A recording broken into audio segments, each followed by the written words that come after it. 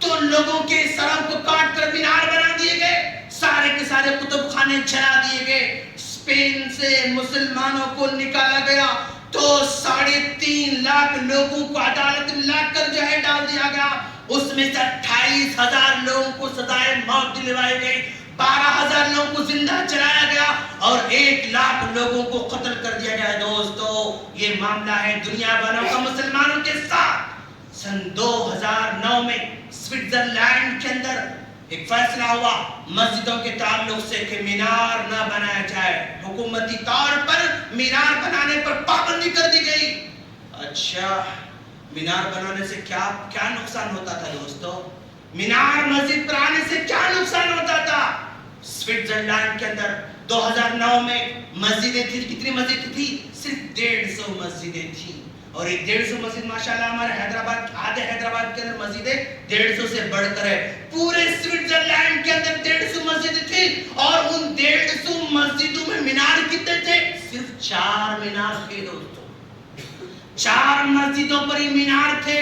ان 4 میناروں کو دیکھ کر ایک مسجد پر اور ایک مسجد پر اور ایک پر اور ایک پر، بس 4 ہی مینار تھے، ان 4 مینار کو اتنا بڑا مسئلہ بنا دیا کہ پورے حکومتی طور پر مینار پر پابندی لگا دی۔ کیا نقصان تھا؟ لیکن برداشت کرنے کی طاقت مادم کے پاس نہیں تھا۔ برما میں سب جان رہے ہیں کہ وہاں کے مسلمانوں کو شہری ہی تسلیم نہیں کیا جا رہا ہے، آپ ہمارے شہری نہیں، کوئی بنیادی حقوق نہیں۔ دوستو مسلمان حکومت کی کیسے حکمرانی کرتے رہے؟